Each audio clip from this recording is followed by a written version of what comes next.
Diane, I'm listening to a podcast, Black Lodge Trivia Night. I've never heard so many game aspirations in my life. All right, welcome back to Black Lodge Trivia Night. This is going to be our second session of our sort of one-shot of the indie solo RPG Rune by Spencer Campbell, published by Gila RPGs. I was going to pause and then come back, and then I saw the runtime of, the last session. I was like, you know what? Let's break this up into two. And I'm kind of glad that I did, because there's a couple of things. The main thing, and probably people are like pulling their hair out as they were watching the first one. Right off the bat, I screwed something up. You cannot take Siphon as a starting spell. I was like, oh, it's interesting. Siphon is here in the world, and I'm not going to be able to use it. So it wasn't meant to be a starting spell. If you remember, I couldn't find my notes for the thing I wanted to take as my starting spell. And I think what I actually meant to take was Erupting Flame. I believe that is the starting spell that I meant to take. I thinking it over it, I don't believe it actually makes a huge impact on the game itself. It's not like one spell is so overpowered and the other one is just, weak sauce. Looking at, let me bring Erupting Flame out. So while Siphon allowed me to heal myself during a fight, I was never able to deal damage in the same square. So Erupting Flame would have allowed me to do that, so I probably would have gotten through the fights quicker. Who can say? But I don't feel like it was like it feels like it's a change of tactics more than it's a truly overwhelming amount of power with one and not much with the other. So I don't think that's a huge deal. But what I'm going to do is I'm going to take Siphon off. I'm going to switch it for Erupting Flame. Just, once and for all to have that correct. I'm still not 100% clear on when you switch the realm clock. I think I did it one way, and then towards the end I was like, but this sort of seems like it would make more sense. Now, after going back through it, I feel like maybe the first way I was doing it made more sense. I'm not 100% sure. So, third thing I have to remember, because again, I sort of spot check these, and as I put them together, in post, there were a couple of times where I almost used the health vial in combat. I cannot do that. Health vials are meant to be used anytime during exploration. I don't think a fight counts as exploration. So, it's just, I guess it's a good thing that I paused, because I didn't screw up the health vials yet, because I didn't do it. So this is good to avoid that mistake. But I do apologize to the creator of the game and to the folks watching. I did have a spell incorrect for my starting equipment. And hopefully, like I said, I don't believe it's a huge... I don't believe it would have had a huge effect either way. But it is something I wanted to note going forward. So last time what we did was we got around the island. We started here. I think we went over here. We came over here. We realized this is number 5 is going to be the end boss. So we skipped that. Did a fight at 4. I think we fought at 3 and 4. Got out to 6 and picked up, that was one of the places we picked up a healing vial. We got some lore. So you see we got our lore at 3 at the moment. So I want to get lore up to 4. That's my goal, because to deal with the boss, a lore of 4 helps you skip some steps in that boss fight. So, hopefully that'll be a good thing. What I might do, so here's the thing. Because I was playing with the Siphon spell, I feel like I should go get the Siphon spell just to as some kind of punishment, not punishment, but just some sort of make amends kind of thing to the inanimate game that doesn't carry the way. But so I think what I'll try and do is, how am I doing? I got Navigator Pack, Star Charts. That's going to let me use the boat day or night. That's okay. I never unlocked the secret passage from 3 to 4.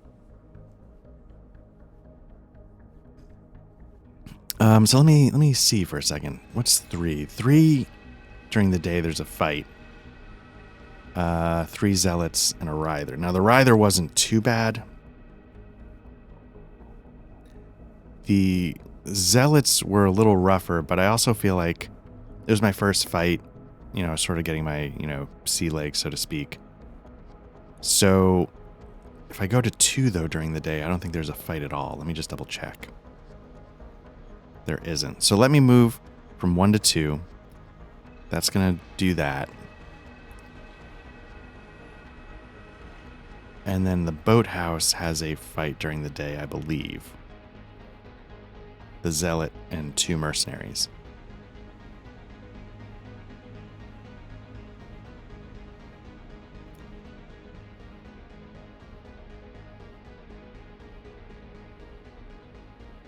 So, okay, so what I'm going to do is again, it's going to sort of reiterate the question I'm having with the day-night cycle. I move, and that fills in the 4th thing. If it's day, there's a fight. If it's night, there's not. So what you do is you move realm clock when moving between points and then completing any action. So in my mind, okay, I need to sort of, pardon me. I'm going to talk through it for a second. So in my mind, it says completing any action at a point. So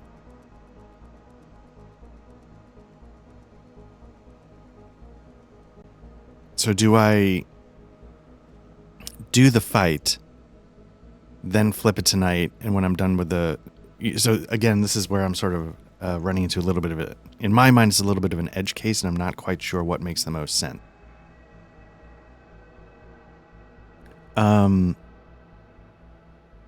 Moving, because what I feel like is I just filled the 4, and now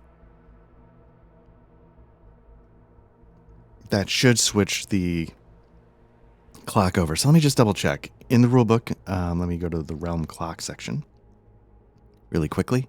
The rulebook's really nice.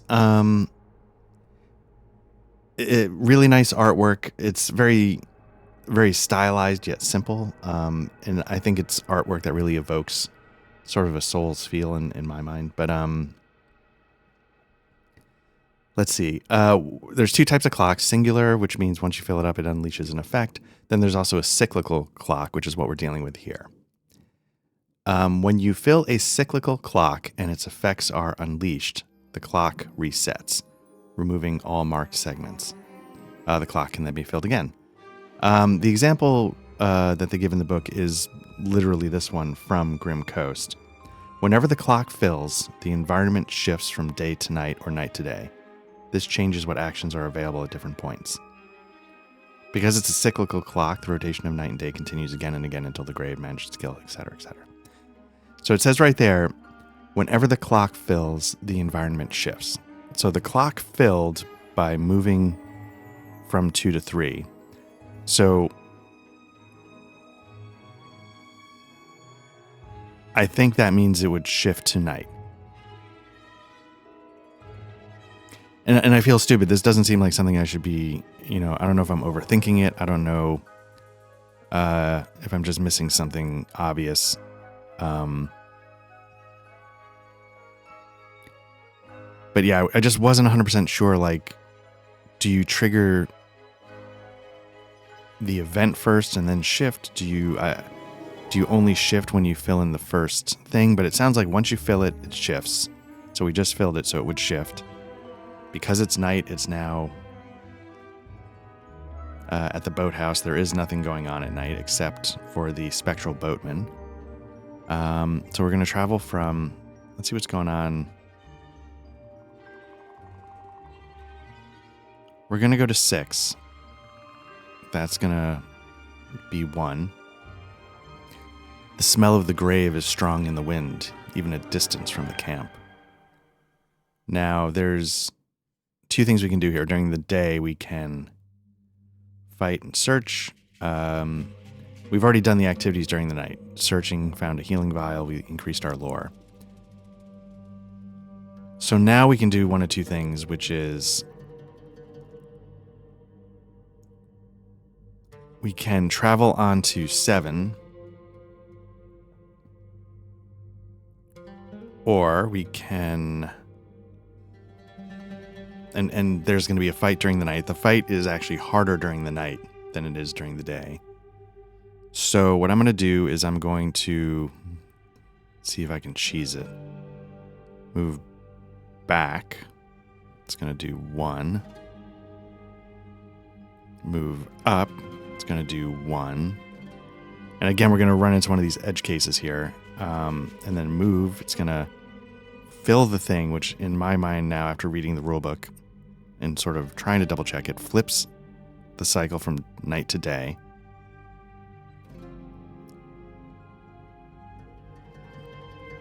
And so part of like playing a Souls game is, you know, I'm going to use a lot of examples from Souls games because I love those games. I've played them to death. There's little bits of like, you know, you're like, oh, look at him. He's trying to like game the system or cheese this. And that's not completely foreign to playing a Souls game. You can cheese bosses. You can use tricks. You can, you know, futz with the AI so they can't figure out how to hit you when you're lower on a staircase than they are, or they get tripped up in something, or you can make the ceaseless discharge jump off a ledge and kill itself. There's tons of things you can do in Souls games. You can make the Iron Golem fall off the bridge, you know. So I don't feel shady for sort of trying to calculate these things, but I know they're not like literally a one-to-one analogy, but what I'm enjoying about this game so much is not that it's mirroring exactly Souls point A to Rune point A. It's that I'm getting the same, like, I don't know, the same gut feeling. Some of the same thoughts are popping into my head, but just overall, not to be too vague, but the vibe is very much in that Souls vein, and I've been really enjoying that. There's a Souls board game, not to go off on too much of a tangent here. I used to have it. I think I used to have the Bloodborne, and I just never played either. And it's not fair of me to say anything about the games, but when I watched videos of like how to play, or when I watched or read reviews, it always seemed like there was just like a lot. And it was trying to capture more of that moment-to-moment gameplay. And maybe this is a better approach. It's more abstract, but it's giving you the vibe. It's maybe not giving you the exact, do I move here or move there, as a stamina dodge and, you know, this or that. But it's capturing enough that I really like it, and it's really quick, and it's getting to the decision rather than, you know, do I sort of do the board game equivalent of hitting the B button, rolling here, drinking the Estus, or, you know, whatever. Anyway, it's neither here nor there. So I get to point 7 during the day, is how I'm going to do it. It says, dressed in the banners of the graven keep, a lone knight stands vigilant. During the day, I can smell the grave on you. You defy death. I cannot allow you to take another step. And that is the Lost Knight. So let's get our stuff going. The Lost Knight's going to be on the board somewhere. Let's get his card up. Now you're going to see he's a little sideways because he's got a lot more going on. He's got a 1, 2, 3, 4, 5, 6. So he's doing something at basically every number on the die. His special is when the Lost Knight has 4 or less health, they gain additional range, 2 spaces. Interesting. So right now he's got a range of same and adjacent, but when he gets to half health, he then can hit you from a distance. It's good to know. Let's see. When the dead broke the gates, I'm having because I made everything too small.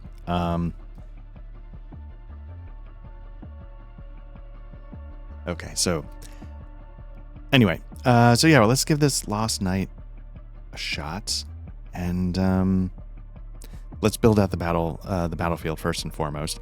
We've got permanent terrain in D1 through 4, so I could see that it's sort of like, again, the coastline. So let's shift that over, get D1 through 4 going.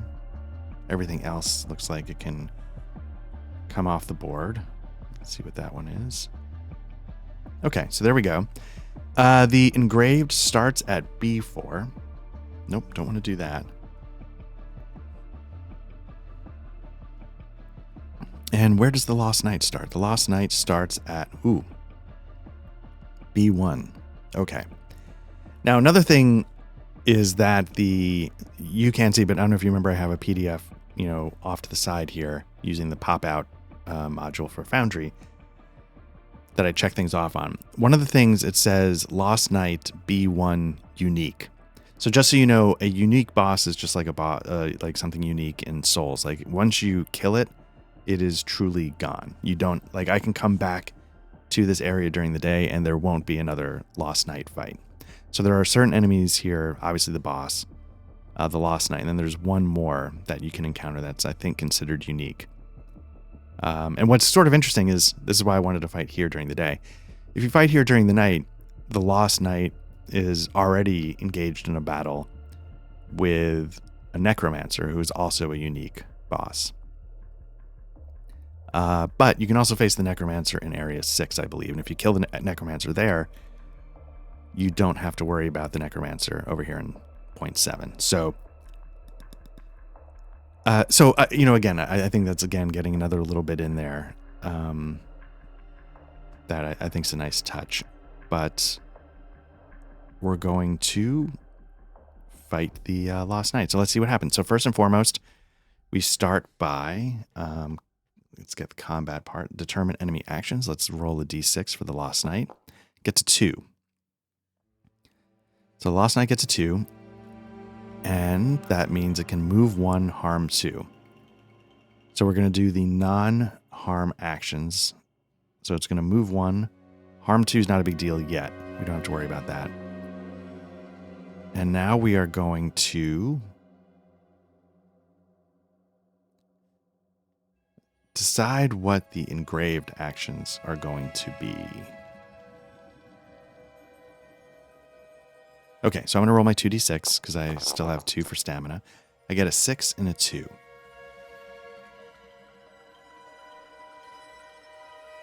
So this is interesting. So let me take my 6 and my 2. There we go.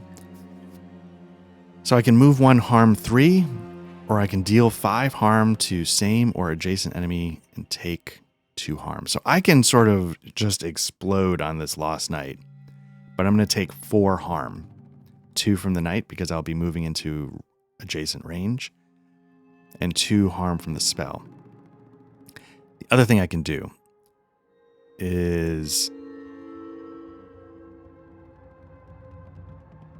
it's like, oh, the siphon spell, it's not that big a deal. Getting a 6 on this thing and going like nuclear, that's a lot.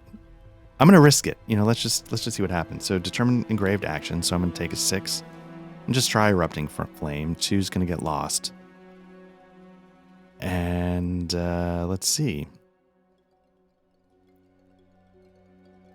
Now I'm going to move the engraved. Move 1.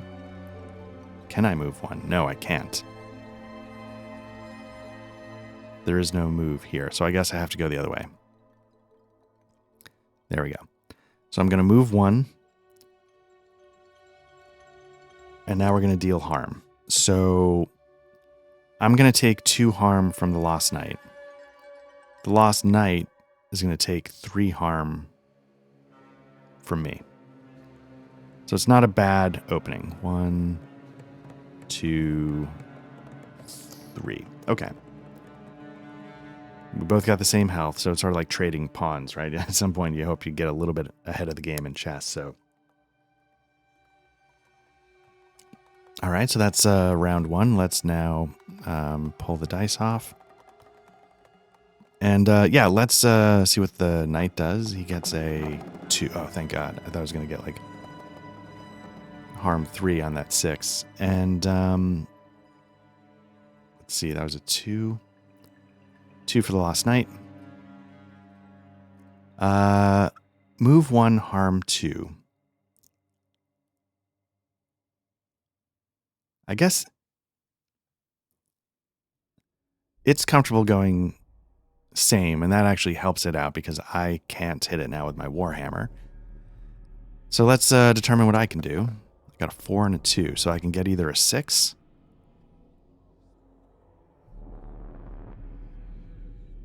Interesting. Okay. So let's take a look. A 4 and a 2.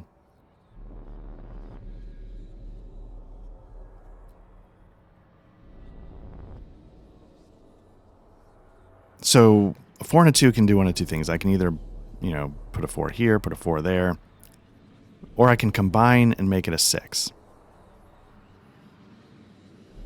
So what I'm going to do is I'm going to combine and make it a 6 on this side. And I am going to go nuclear. Deal 5 harm to same or adjacent enemy. So same, that's going to work. I'm going to take 2 harm. It's cutting it close. So let's deal with harm first. So I'm going to take 2 harm from the Lost Knight's attack, right? I'm also going to take 2 harm from Erupting Flame. So I'm up to 6 damage. Now I'm going to deal 5 harm. And it's got 3 already. It's only got 8 hit points. So the Lost Knight should be down. So as you can see, like, I might have actually, you know, I don't know if it was necessarily opening up easy mode by accidentally taking siphoning. So hopefully that's sort of how I saw it, and it felt like, you know, it didn't ruin the session last time by choosing the wrong starting spell. So we did the fight. We never have to worry about dealing with the Lost Knight again. And now we increase our lore by 1. So let's take care of that. Cool. Fated Journal, the last entry swearing an oath against any that defy the grave. First the traitor, then treason. That's the flavor text for the increased lore. And again, as I was saying in the last session, one of the things I like about this game is that it intentionally does sort of vague environmental storytelling. So, there we go. So we've cleared the Lost Knight. It's the beginning of day.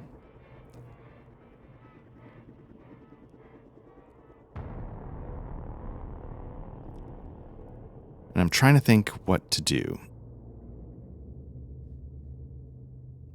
So if we move to 6, we're going to get into a fight.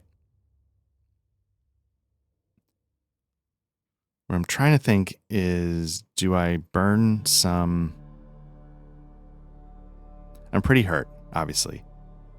Do I... Oh, wait, we completed a fight. Sorry, I didn't... So we completed the fight. Then we learned. There we go. Okay. Oh, and also, let's see. By defeating the knight, I get the Sun-Scorched Ring. So let's take a look at that. Sun-Scorched Ring. I think... Let's pop that on. It's gear. So, criteria less than half health, you get +1 harm to undead enemies. So I'm curious how much gear you can equip.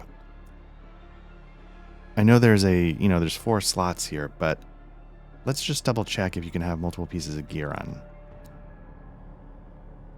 So I'm going to go to the rulebook really quickly and see if I can very quickly scan. Let's see. Gear refers to armors, rings, amulets. There are no limits to the number of pieces of gear you can carry, but one piece of gear can be equipped during combat. Okay. So I can choose either the ring or the Amulet of Dawn.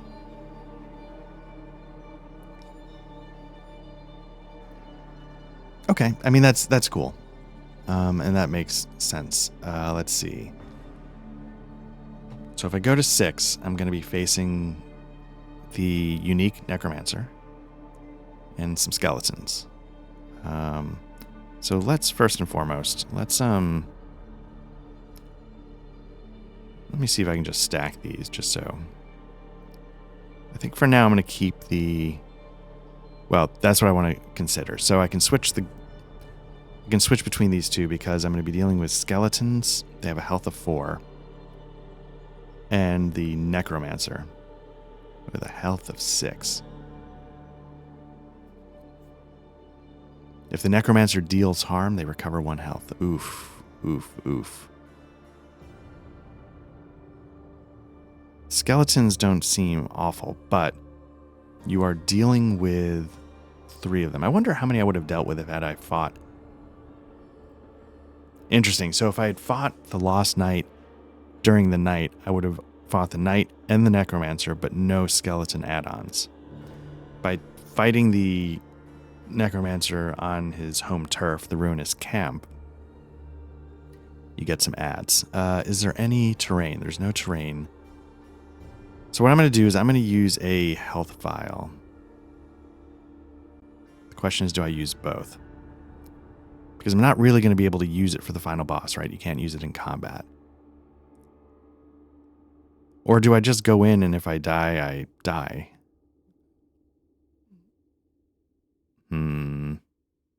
No, I don't want to do that. I want to give this a real shot. So let's clear this. I'm going to use both. That's going to heal 4 health, 2. So I'm not in terrible shape. Let's get the terrain cleared off real quick.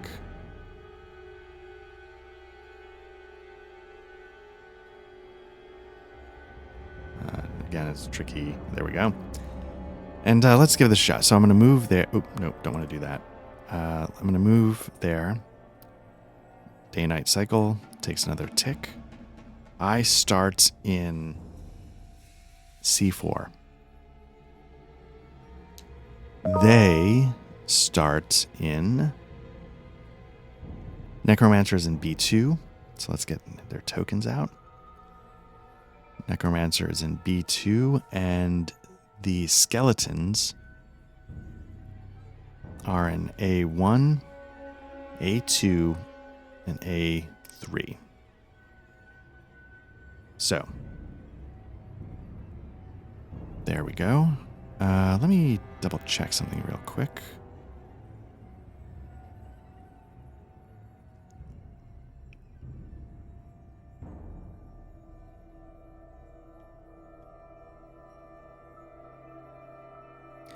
Okay, sorry. I don't know if it'll come through in the recording. I just had like an email notification, so I wanted to make sure that that tab was muted. So I apologize for that.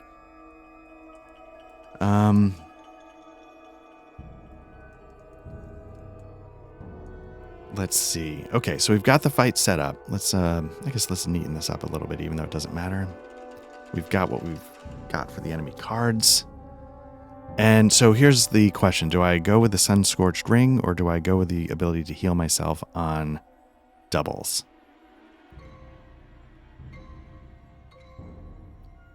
I'm going to get hit. I'm almost to that half health criteria. And it might help me mow through them in the end. So let's give that a shot. So what I'm going to do is I'll put the Amulet of Dawn below, put this above, and we'll go with that. Okay, so first and foremost, combat, we determine what they're going to do. We'll start with this skeleton right there. Gets a 5. Oof. That's going to be move 1, harm 2. That's not going to matter yet. Hopefully. This skeleton, let's roll. A 1. I can live with that. This skeleton. 3. Okay. Necromancer. Another 3. Nice. And, okay, so we've done that. Now we get to do their moving. I'm sorry, I'm just getting back to the combat part of the combat, page 23, just so I have it up. Okay, so move enemies and non-harm actions. Okay, so we did 1, determine enemy actions. Now we do the moves. We'll start with this skeleton here. 3 is move 1, harm 1.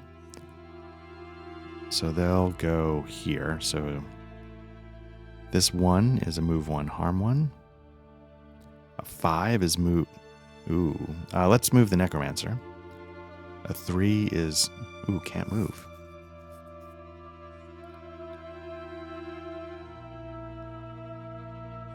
Okay, well, this guy then is just going to be... move 1, harm 2. So he'll move 1. Okay. Now it's time to decide what I'm going to do. 4 and a 1. It's not amazing. So let's see what we got. We can do a 5, which is a move 1, harm 2. Or we could deal 2 harm to all in your row or column. Oh, interesting. So this has got a little bit of a range. Okay. So if I were able to be here, I could have just sort of mowed down, well, not mowed down, but each one of these skeletons would have gotten 2. So that is good to know. And so I think that's what I'm going to do. Let me get these dice out of the way. I'm going to combine, because move 1, harm 1, I could move here. I would take a hit. And I would knock it halfway down. Or I could basically do the same without taking the hit. So that's what I will do. Okay. Move engraved, I'm not moving. And then deal harm or complete other actions. I don't take any harm. This skeleton takes 2 from my spell. Okay, and then we're on to the next round. Starting, clear off the dice. And again, I don't know, it might be clunky. I couldn't think of a different way to do it. So if people are, if there are people out there that check these out that are really, if you're really good with Foundry and you had I've had this problem and I solved it by doing X or Y, I'm always interested in learning, how to get better with Foundry. So let's start with this guy. That skeleton rolls a 6. This skeleton rolls a 3.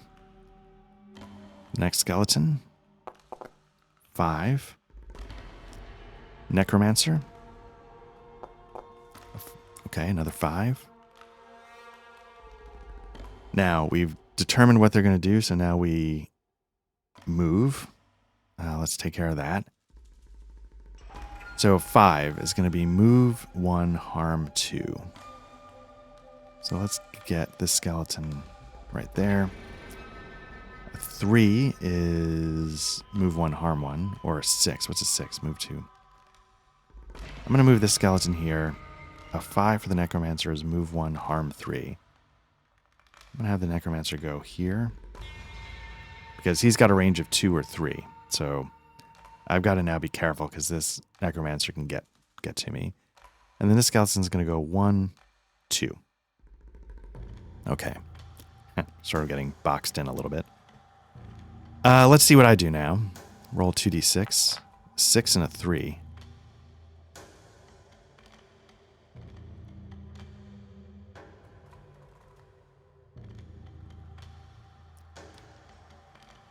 Okay, so let me think about this for a second. A 6 and a 3. A 3 is not going to get me anything on Erupting Flame. On a 6, it's gonna do some damage. It's going to do more damage than I need to do.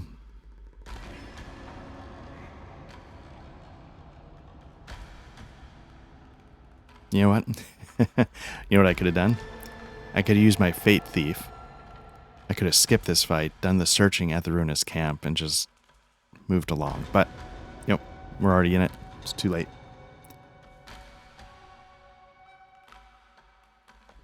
So let's figure this out. I lost track of my roll. 6 and a 3, right? Yeah. Okay. So let's clear these so I can get the actual dice I need.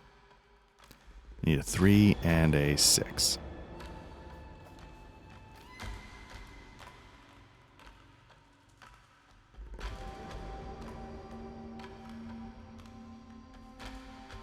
Oh, interesting. Okay.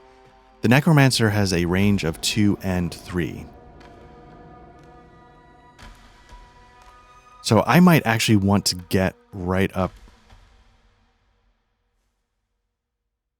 I might want to get close to the Necromancer is what I think I need to do. Because then it can't hit me. Got a health of 6. So what I might do, this might be stupid. What I'm going to do is I'm going to move 1 harm 3.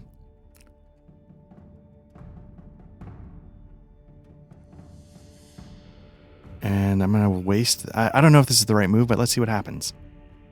I'm going to move 1. And now we deal harm. This guy's going to get 2 shots on me, right? For the 6. So this is why I don't know if it was smart. But otherwise, I was going to start getting 3 from there. You know, 2 from... Like, I was going to get hit a lot. So I'll move there. Okay, so, yeah, I'm going to take 2 harm from that skeleton. So let's put those over there. Now, I'm going to deal 3. And I'm going to deal those 3 for now to the Necromancer. So there we go.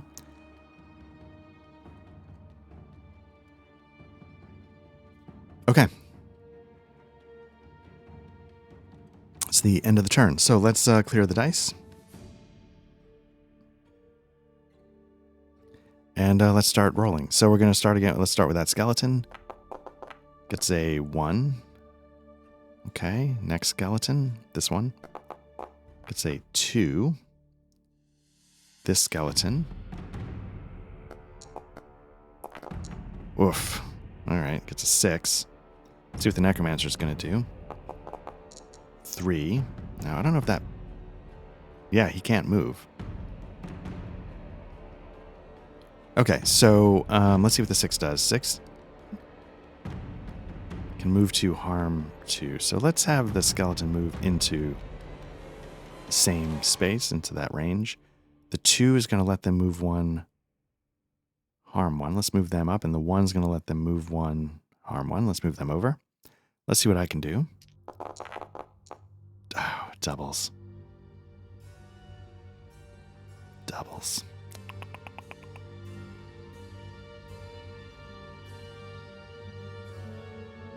What could have been?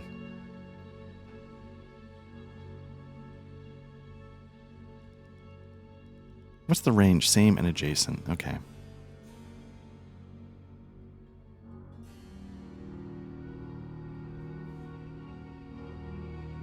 Basically, it's because I'm about to take... Ooh, you know what I might do? Deal 2 harm to all in your row or column. So part of when one of the CRPGs I really like is called Icewind Dale. Icewind Dale is 2nd edition D&D. I love the game. And I don't know if it was in like a clue book or in the rule book, they give you sort of like hints and tactics. And one of the things they say is like, hey, it's better to kill an enemy than to hurt a bunch of enemies, because in D&D specifically, they are like, you know, full capacity until they're dead. And this game is sort of similar. So I'm trying to figure out like, this guy can't hurt me. And so what I'm going to do is I'm going to drop a 5 on here and a 5 on here. So that's what we're going to do. Now let's deal harm. And the reason why is because I think I'm going to try and kill the skeletons instead of trying to like only kill the necromancer. Well, let me see if I can. No, right. I only kill the only kill a skeleton and only hurt one of these guys. I might be able to kill both. That's my hope. Or only kill. Yeah. I think in my head I'm doing the math right. So let's deal the harm. I'm going to take 2. I'm going to take 1 harm from. Or am I going to die? 1, 2, 3, 4, 5. No, I'm going to just. Okay. 6. So I took the 1. And then I'm going to take another 2. So I'm up to 7. Now I'm going to deal 2 harm to all in your row or column. So boom, boom, boom. I'm going to do this group here. 1, 2. So this guy is now gone. Let's get rid of that skeleton. Clear the die. Clear the thing. Now this guy now has 2 hits on him from that flame spell, but I still have my Warhammer. Move 1, harm 2. So it's still got 2 harm to deal with. And that's going to make 4, so that's going to kill that skeleton. Let's clear that skeleton off the board. I think I'm doing this right. I hope I'm doing this right.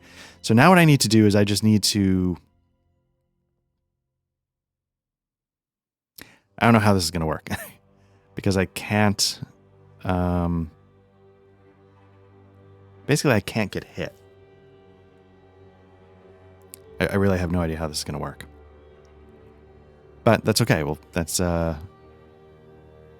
Art's next round's problem, which, of course, that round now starts. So the skeleton, clear the dice. That skeleton is going to roll a 4.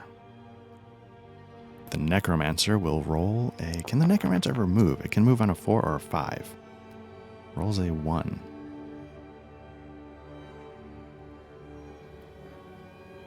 Okay.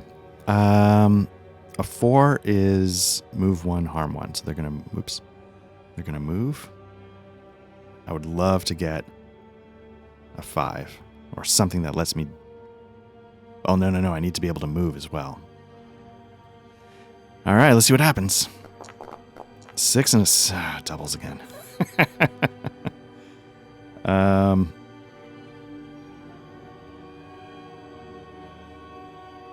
That's 2 health I could have healed. Okay.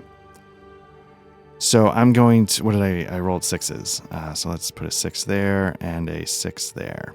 Perfect. Because I'm not going to get any advantage from the Sunscorched Ring, and I would have healed 2 health with the other one. So here we go.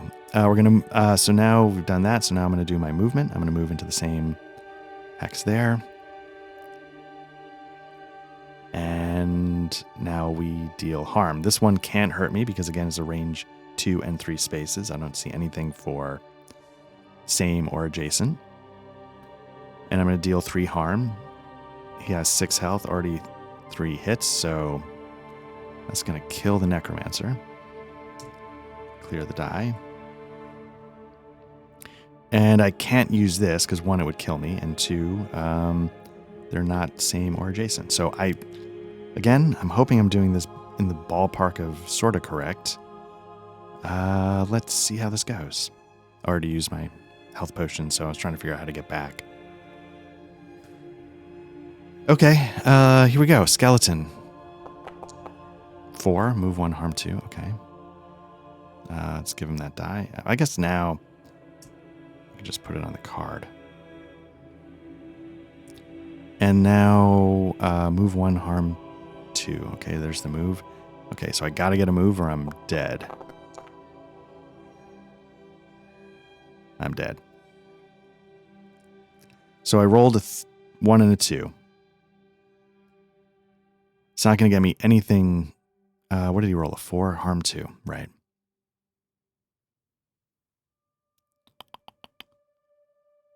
That was a good run, boys. Yeah, so it's going to get me like a block 1 heft.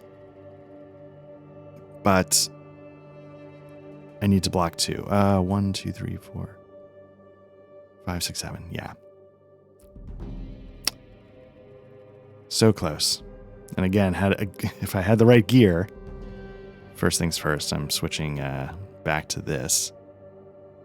Which is also kind of a Souls thing, right? You know, you bang your head on a fight, and then like, wait, you know what? Let me try the Black Knight halberd. And the next thing you know, you're doing twice as much damage, or you hit him from range and suddenly this happens. And gear can make that difference. So block 1 heft. 1 harm's going to get through. I don't do any harm to the skeleton. That's 8 hit points. And that's all she wrote. Okay, so let's get all this off the board. Good fight, skeleton. You bested me this time.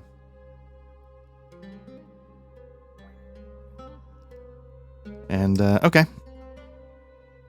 So, having died, there's a couple things we have to do. We go to Sigil, our bonfire. We roll the death penalty, a 2, which means we have 1 less move in combat until we finish a fight. We reset fights. I don't think I have to kill the Necromancer again. The Necromancer's dead? Is it like if you win the whole fight? Or if you kill it, it's gone? In a Souls game, if you were dealing with like a unique boss and there was like an ad and you killed the boss, but the ad got you, I think it would be gone. Let me see if there's a little bit here. I don't know if it'd be under combat or let me try enemies. The enemies section. In my head, it would be gone. So.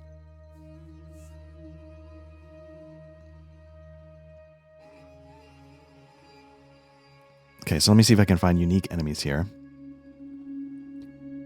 Unique enemies tend to be some of the most dangerous enemies you'll face. While fights are unmarked whenever the engraved dies, fights that have a unique enemy are not unmarked. Once these enemies are slain, they remain dead. You might find yourself in the rare situation where both you and a unique enemy deal fatal harm to one another at the same time. In these instances, the unique enemy is considered dead and the fight does not reset as you resurrect back at the vigil.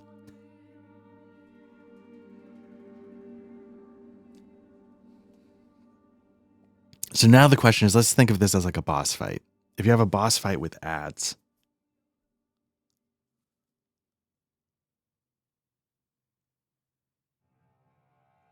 like the Nito First of the Undead in Dark Souls 1.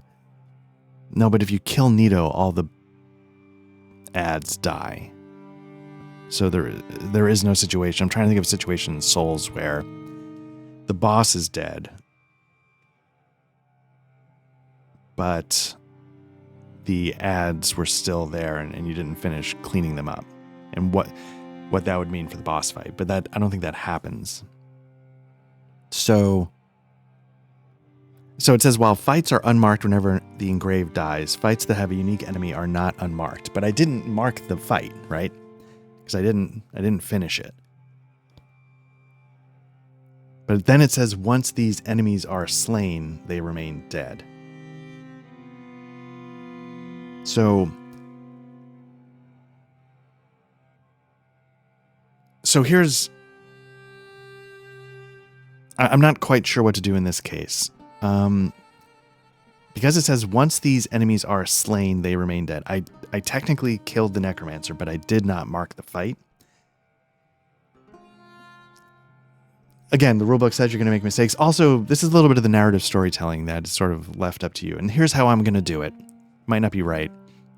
I killed the Necromancer. I died to the add-on that the Necromancer can summon skeletons as henchmen, minions, whatever. I killed the Necromancer, so there is nobody there to summon skeletons anymore. I'm going to consider that area cleared, but I'm going to suffer the penalties of dying, which is resetting all the other fights on the rest of the island. So the gnarled tree fight. Oh, that wasn't reset. Boathouse. So I'm going to eat the death penalty, and then any other fights that I might have had cleared without uniques, I'm going to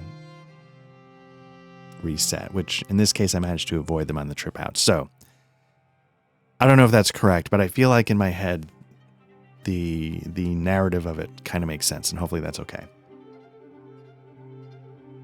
So we get back to Sigil. We've got a death penalty. And now we've kind of cleared most of the map, but not entirely. I guess I would have done this for the fight or going back to Sigil. And now it's night.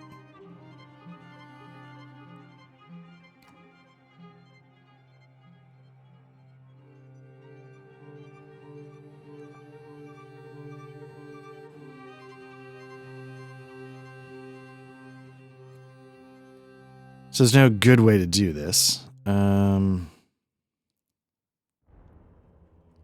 what I'm going to do is I'm going to go to... Let me just double check something really quickly. I didn't get to search. Right, okay. I didn't get to search Area 6, so I don't get the loot that you would get from that search. So...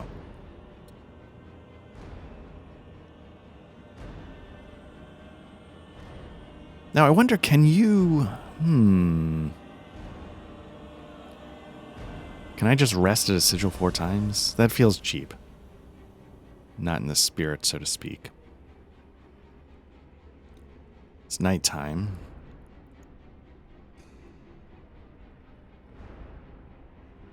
Okay, so what I'm going to do is I'm going to go from the sigil to... Basically, I'm about to get into another fight. So let's go there. During the night, there's a fight. There's no terrain, but there's 2 skeletons and a ghoul. The engraved starts in C3. We got 2 skeletons, one in A1, one in A2, and then we have a ghoul in B3. So that's starting right there. Let's get the cards out and see what we're facing. We got a ghoul, and then we got 2 skeletons. Is there enough room? Not quite. Yeah, it's okay.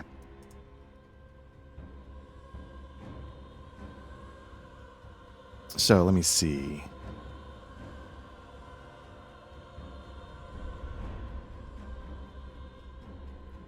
I think we're good to go, right? There's no terrain. So let's start with the skeleton, see what it does. So the ghoul are naturally resilient predators. They have a 6th sense for corpses, making them excellent trackers of the engraved. The skeleton's flavor text is tattered clothing covers the animated dead. The style is unlike anything you've seen on the island. So the clothes of the skeleton don't match. Oh, interesting. That's a nice touch. The ghoul, same and adjacent. So range is okay. Same and adjacent. Okay. Gain 3 health. Look at that. On a 6 for the ghoul. That's unfortunate. So let's see what we can do here. Did I roll? I don't know if I rolled. 20, 42. I rolled for the ghoul. Yeah, so that's a 4. Oh, no, that's for the first skeleton. This skeleton, I guess it's because I had the ghoul picked. Let's see what that second skeleton. It's a 5. The ghoul. So I'd say get your, there we go. Okay, 4. Move to harm 1. 1, 2. This skeleton's a 5, which is... Nope. 4 is move 1, harm 1. I was looking at the ghoul's card. A 5 is move 1, harm 2. Okay. Ghoul, 4 is move 1, harm 1. So let's see if they get adjacent. Why not? Now let's see what I do. Got myself a 4 and a 1. That's not amazing, but it...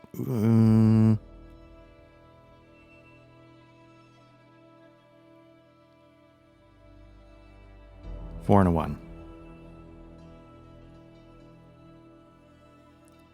Let's trying to see... Oh, and I get one less move in combat until I finish a fight. That's something to remember. Okay, so... So I can either move 1 harm 2, or I can deal 2 harm to all in your row or column. I'm going to lose that move because I minus move 1 in combat. So basically I can't move. I cannot move. So it doesn't really matter what I do. I can either deal 2 harm to all in my row or column because that's it, or I can use the harm here. It's 2 either way. So let's see. If 4 means the ghoul can move to harm 1 and gain 1 health. Oh my goodness. All right, so I'm going to gain 1 harm. It would have gained 2, but it's going to gain a health, so it's only going to take 1 hit point of damage. Okay, let's clear the tables. And let's see what happens next. Top skeleton, roll 1d6, gets a 2. Bottom skeleton rolls a 4. The ghoul rolls, don't be a 6, okay. Ghoul rolls a 1. Okay, so let's do the moves. 2 for the skeleton is move 1, harm 1. A 4 for the skeleton is move 1, harm 1.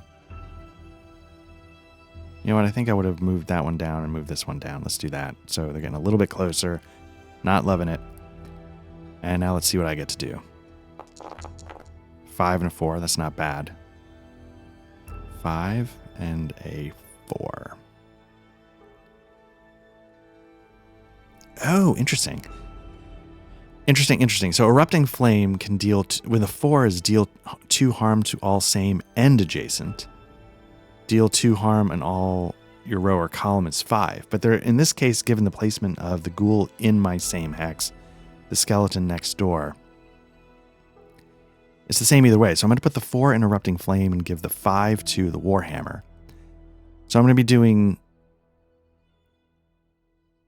not a bad amount of damage. The ghoul has 4 health. The skeletons have 4 health. Okay. I think I want to take down the ghoul first because it can heal. So it's going to... It doesn't do a ton of damage. But that's the thing. It doesn't do a ton of damage. But it could get lucky and constantly heal itself. The skeletons can do a lot more damage, though. But they can't heal.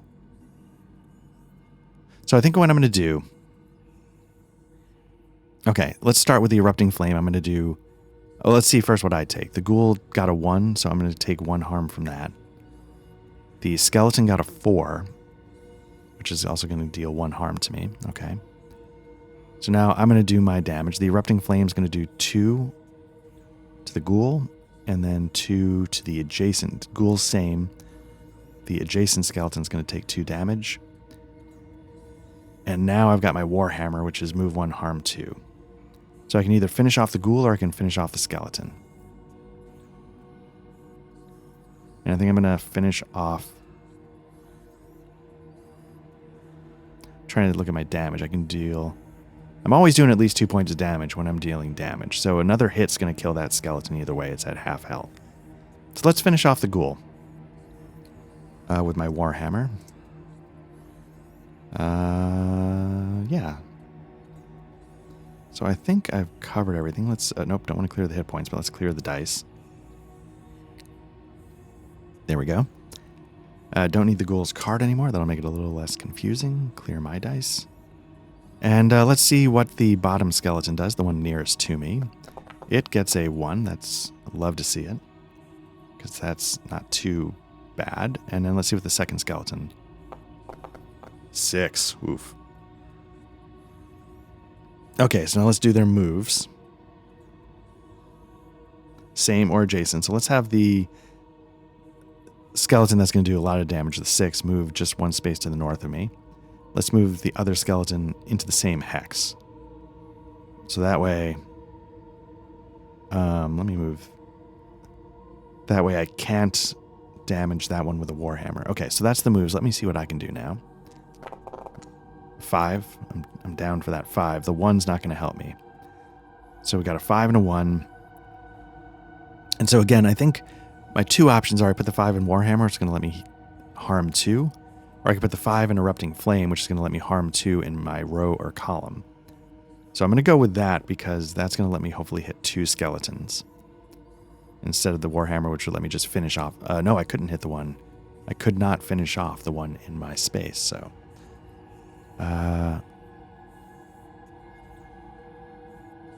You know, but this is interesting.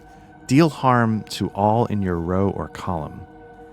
Does that include same? Is that part of your row or column?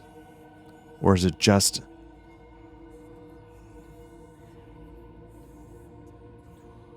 In my head, it would. Like, you know, if I'm on C4, my column is C1, 2, C2, C3, C4. It's not just C1, 2, 3. So I'm going to stick with that, you know, and go from there. So I'm going to put a 5 in Erupting Flame. That's going to do 2 damage to the skeleton in my space, which finishes it off. In my head, that makes sense. It's going to deal 2 damage to the skeleton at full health just to the north of me. And I'm going to take 2 harm from that remaining skeleton. So now I'm up to 5 hits. And we're on to the next round. I hope I'm doing this right, but I really appreciate just how fast this moves. Which I think is part of the thing people complain about with the Souls game is that, or Bloodborne or one of them, is that there's just a lot to it. So let's see. They roll a 2. The skeleton rolls a 2. Let's see what I roll for. Oh no. So move. Yeah, so they're going to get into the same space as me because that's going to prevent me from hitting it with a Warhammer. So let me see what I can do. I roll double 6s. Nice. Double 6s. Okay. I can't move because of the death penalty. So I'm going to take 1 harm. I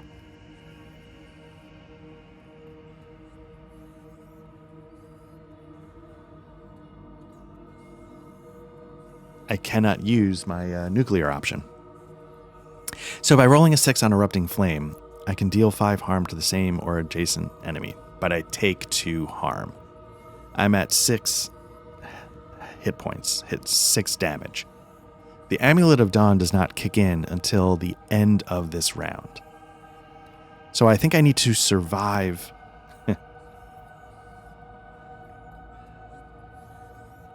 I need to survive before I can launch that, before I get that benefit, and I can't survive if I use it. So I'm just going to not do it. Clever. Okay. See what the skeleton does. It gets a 1. So again, it's sort of doing chip damage. What I have to get through this fight in the next couple of turns is a 5 or some combination of a 5. I got a 5. There we go. Whoop, don't need that. Let me put a 1 and a 5. Perfect.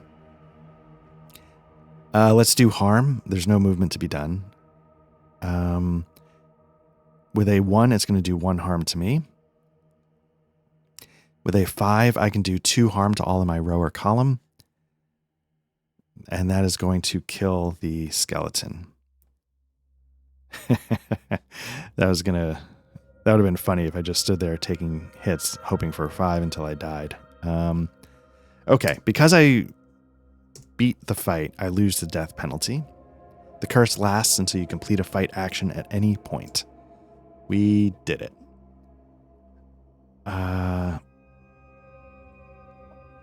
So that's going to put 1 there.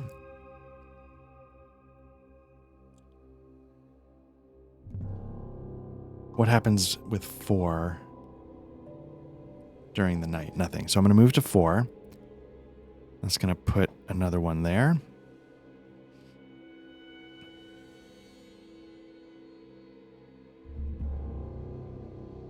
I'm going to take the Spectral Boatman's offer of a ride out to 6. Now, again, it's night, so there's nothing there. But I think even during the day, I'm going to call it killed because that's where the necromancer was. And I did kill the necromancer. Then I'm going to move out to 7.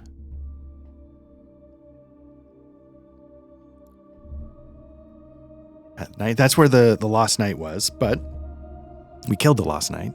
We killed the necromancer. So there's nothing there. And that's going to make it now go to day. I'm going to go back to 6. Now at 6, the one thing I haven't done here is I have not searched. So now I'm going to search. That's going to get me the necromancer's key. So let me jot that down.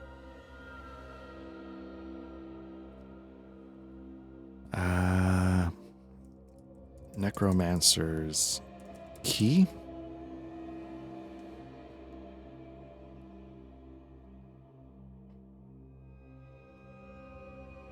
Okay. That's sort of... So I moved from there to there. I searched. I think I put this thing there for search.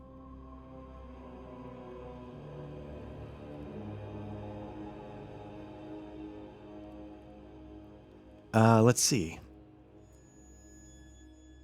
What happens at the boathouse during the day? There's a fight. So I'm going to move back to... Again, this might not be... Move back to 7. Move back to 6. It's going to switch it back to night. I'm going to move back to 4. Nothing happens at the boathouse at night. Now, if I move back to 2, I'm going to trigger... oh, no, because I haven't died yet. So the fight's gone. So I'm going to move to 2. Let's do that. And then I'm going to delve. It's going to be 3. So delving is you must have the necromancer's key.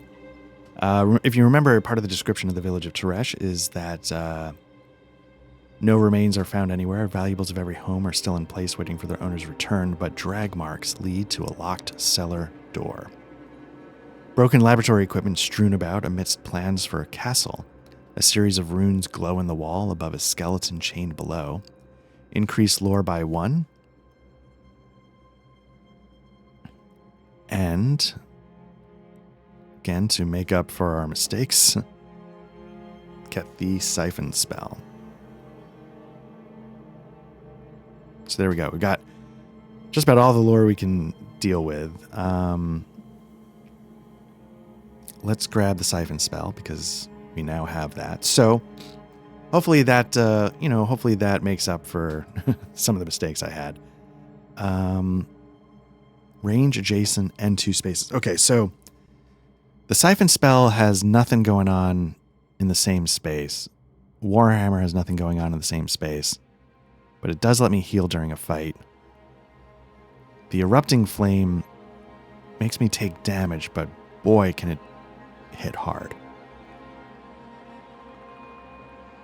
So I don't know which is better. Do I go for... And it lets me hit same, so I think I might need to keep the erupting flame. And we'll go from there. Okay, so that's that. Next step is we're going to go to 1. It's going to go from day to night. There's basically nothing left on the island to do. The only thing we haven't done is we haven't unlocked this secret pass, the secret path from 3 to 4. That's okay. Because the only thing left to do now is to tackle 4. 5. Sorry, not 4. 5. We've cleared the island. It's time to face the boss. So we're going to rest, first and foremost. It's going to reset my health, but it's also going to reset any fights. Now, this shouldn't matter because the only fight we need to avoid is the one in town, and they don't come out at night. But just to be safe, let me make sure I reset any and all fights that were not unique. I think I'm good.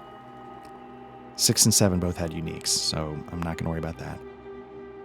Now I'm going to move to the village of Teresh. It's still day. During the day, there is no fight to deal with. And here we go. Let's move to 5. A swirling storm in a night sky hangs eternally over a courtyard. An ancient armored form assembles itself before you, a spectral glow beneath the plate. Cursed, enraged, you face the ruined king. The engraved starts there. The ruined king starts here. Let's get the ruined king's cards out. And it's a little tricky because the ruined king is tough. There's 2 phases. So what I'm going to do is I'm going to put phase 1 over phase 2 for now. I don't know how this is going to work. And let's get the terrain going. Rune, images, background. We need a couple of terrain. It basically is like some columns in the center of the courtyard. So this is the first time I think terrain could be a factor.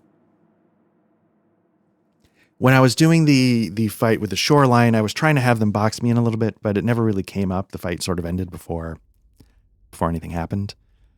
So really, let me really think for a quick second. It's got 7 health in phase 1. It's got like 12 health in phase 2. Do I want to be able to do... But it can also... see... It can hit me in the same space, and I can't always move. So do I try to hope that I can keep moving and then use the healing and the less damage? Or do I hope that I can just blast him into oblivion and go from there? I don't know what the right answer is, but let's give it a shot with this equipment. You know, again, like in true Souls fashion, when you get your butt kicked, you can always come back. Now, once per realm, you can... Okay, I never got to use my Fate Thief. I should have used it to skip the Necromancer fight and just get the Necromancer key. I didn't think to do that. I thought it would be funny if there was like... Okay, so part of the Graven Keep. So during the day and night, the Graven Keep holds the realm's rune lord. Once they have been slain, carve their rune into your being, and your time in the realm has ended. Great. More importantly, there's 3 steps. The first 2 are delve. So you can skip both of them with enough lore, I believe. Or, oh, wait. Yes. Okay, so if you have no lore, or if you have less than 2, you must fight your way to the Rune Lord by completing 2 fights. If you have 2 lore, you must fight your way to the Rune Lord by completing 1 combat, so you sort of have enough knowledge to skip the first fight. But if you have 4, you know the path to the Rune Lord and may avoid all enemies along the way. So that's the advantage of bumping up your... So you're not dealing with like 2 whole fights, and like they're not easy fights. Like the first one is 3 skeletons, and then 2 zealots and 2 skeletons. If you go just with the 1 fight, it's 3 skeletons. So, you know, I mean, it's not nothing. It's enough to sort of chip away at your resources before you get to the main boss. So, okay, let's see what happens. But again, so we don't have to worry about the first 2 delves. We're going straight to just the boss. And first step, start with seeing what the Ruined King does. He rolls a 5, or they roll a 5. Which is move 4, harm 1, block 3. Fantastic. So they're going to be able to move 1, 2, 3, 4. 1, 2, 3. 4. God almighty. Let me just double check. 1, 2, 3, 4. Yeah. So they've just closed the distance. We don't worry about the harm yet. There's not a lot of harm, luckily, but there's a lot of block. Let's see what I can do. Wow. 2 and a 3.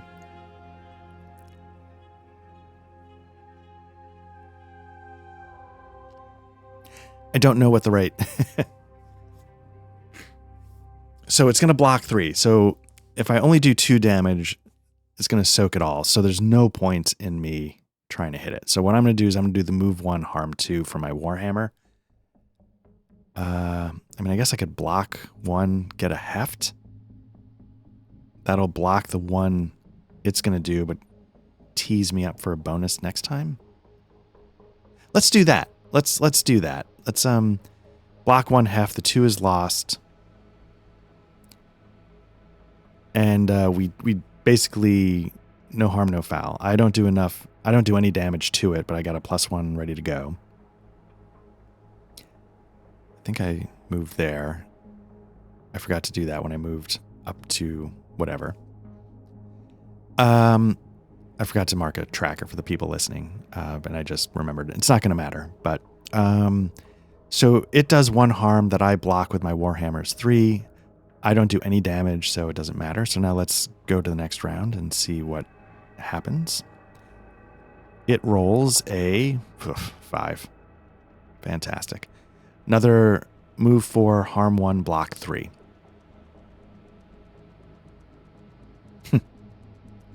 Its range is same and adjacent. That's something I should remember. If I can get away from it and do that column damage, assuming it doesn't block all of it, that's one thing I can do without getting hit. Let's see what I do. 3 and a 1. Okay. It's going to block 3. I think we're just...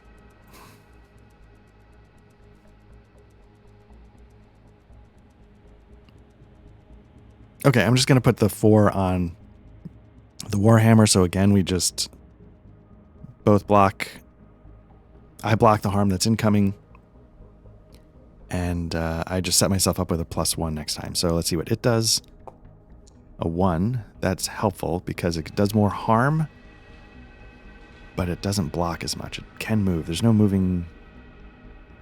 Oh, wait. It's going to go same. Because I can't hurt it then. So let's do that at least. What do I do? Double 6s, y'all. That could be very helpful.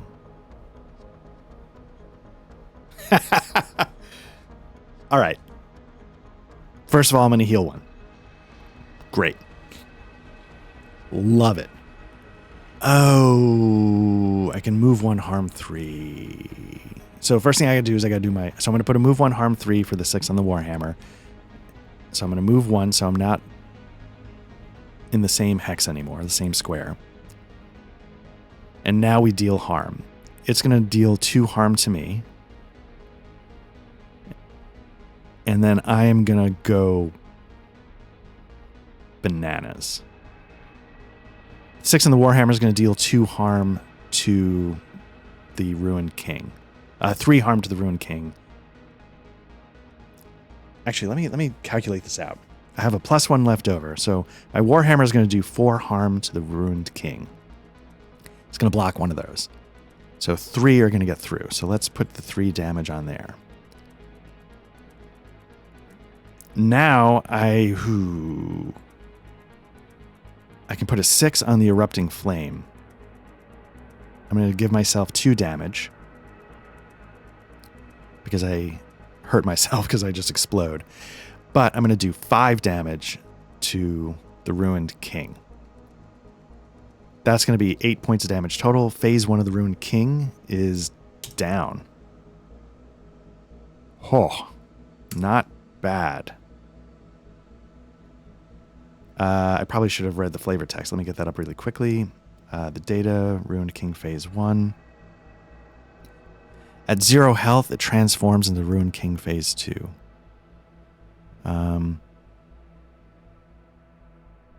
Okay. Very nice. All right, so we're on to Phase 2 now. Oh, and because I had doubles, I'm going to take 1 of those hit points, 1 point of damage off. So I'm at 3 damage. It's now into Phase 2. Phase 2 has 12 health. It's an undead unique, but that's okay because I don't have the ring. It's not blocking anymore. It's going all in. But it does have a special rule now. Oh, and the flavor text is deathless. I'll be the judge of that. So it's going all in. A 1 through 4 is a move 1, harm 3. A 5 summons skeletons. And then a 6 is a move 3, harm 4. So it's also now got a range of same, adjacent, and 2 spaces. So like this is turning into a mess. So let's see what happens. So let's roll for the... Okay, so now it rolls 2d6 and chooses the highest when determining actions. It's a 2. Okay. I might need the skeleton cards out again. Let me just get that out just in case. And then let me get a skeleton token going just in case. I'll just put it here for now. Okay. So it rolled a 2. It's going to move 1, harm 3. So it's going to move 1, get adjacent to me because that's where I cannot do as much damage. And let's see what I can do. Oh, I could have used those double 6s, baby, but I roll terribly. I roll a 1 and a 2. And that's not great. So basically what I can do is I can block 1 and heft. That's all I can do. But it's going to do 3 harm to me. I can block 1 of them. And that's about it. So I'm going to take 2 hits and do literally nothing to the main boss of the whole island. Can't really afford to have turns where I don't do anything to the boss, but that's what just happened. Clear the roll, and let's see what it does. It rolls 2d6, takes the highest. Again, it's a 2. It's going to stay in my business. Now let me see what I do. Ugh.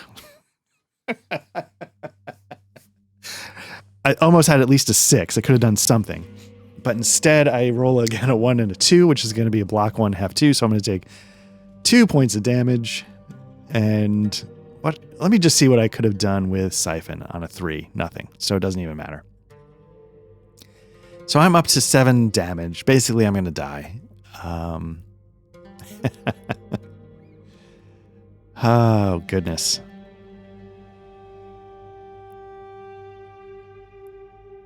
It's the next turn. Let's see. 2d6 to see what it does. It gets a 3 this time as its highest roll.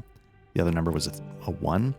Now a 3 is the same thing. Move 1, harm 3. So it's all the same. Let's see what I can do. Okay, I think the dice are... Something's wrong. I just rolled another 1 and a 2. So that's it. I am going to go down.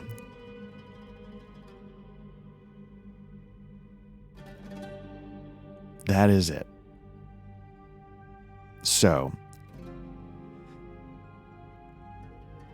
I don't know what the right bit of business is for this second phase, looking at it. I mean, not rolling 1s and 2s 3 times in a row is part of it.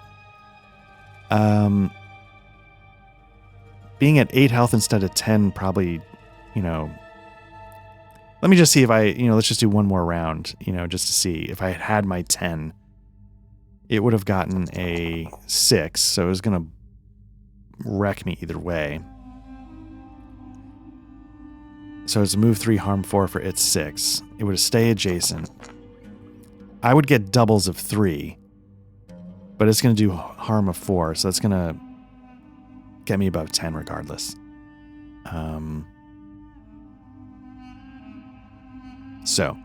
Okay, so what I'm going to do is I'm going to stop here.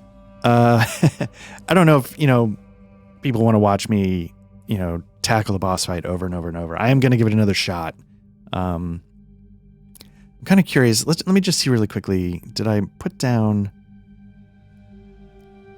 I think the rune that you get for beating it is called Deathless. And it says, ignore the first death penalty you take when exploring a realm. And again, remember, I have 1 rune now, which is Fate Thief. But you can have up to 3, and they last basically the whole time you're on a specific map. It's only 1 use, and then it's done. But, it does last the entire sort of adventure until you're ready to use it. So that's what you would get for winning. I haven't beaten it yet. But so just to wrap up, though, I have to say this was, we have our thing, and this was absolutely a damn fine cup of coffee. And as I said in the first session, like solo RPGs, this kind of stuff is not something I normally would have gravitated to in the past. I just wouldn't have thought of it in my head. RPGs are usually sort of like a group experience. Part of the fun is doing it with other people. Entity and Rune sort of have changed my mind a lot about that. I don't know if I would ever do Midnight Melodies or English Eerie by myself. I don't know if I would ever personally do the journaling one. The storytelling aspect of RPGs for me is entirely the collaborative process, and that's the fun for me.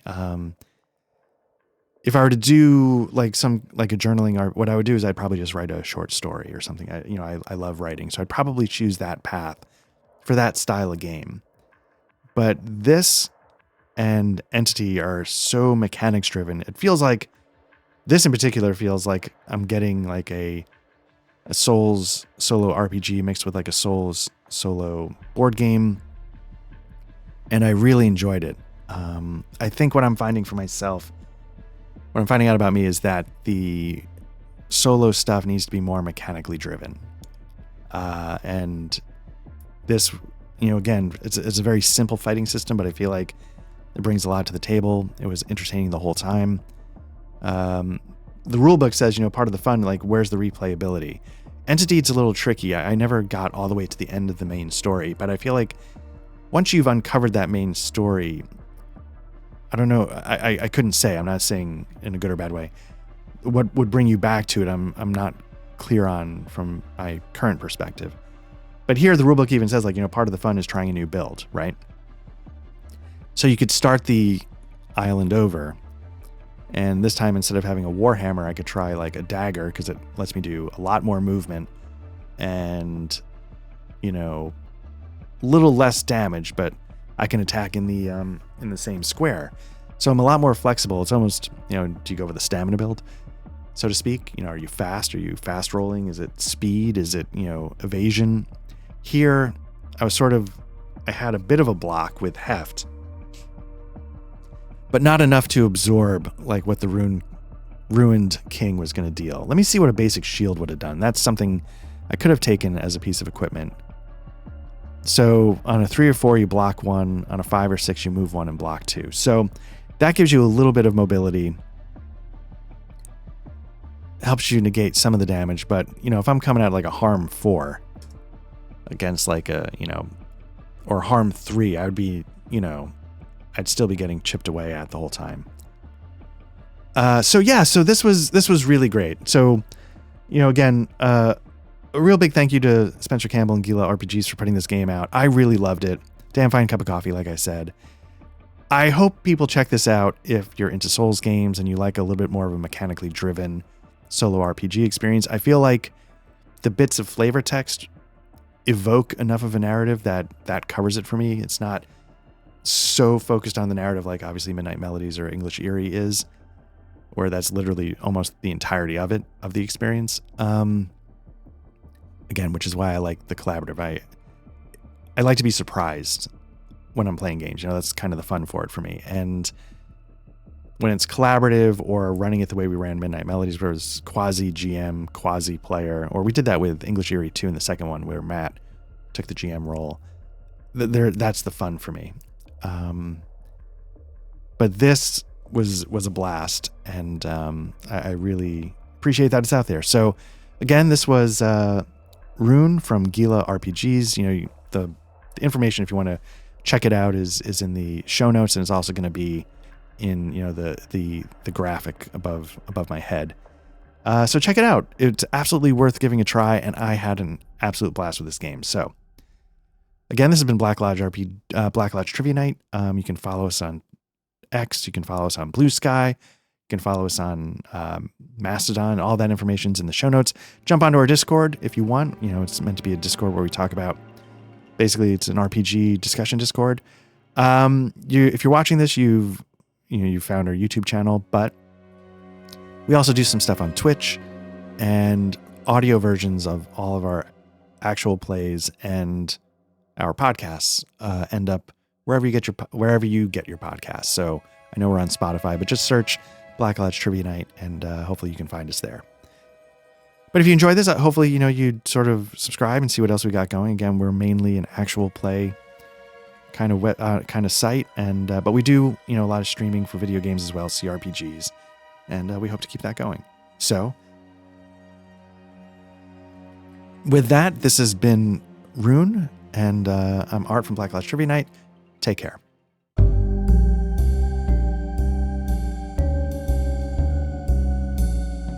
The music during the RPG session in Foundry was provided by the Foundry module Tabletop RPG Music and composed by Ian Fisher. You can find his Patreon at www.patreon.com/tabletop RPG music, all one word.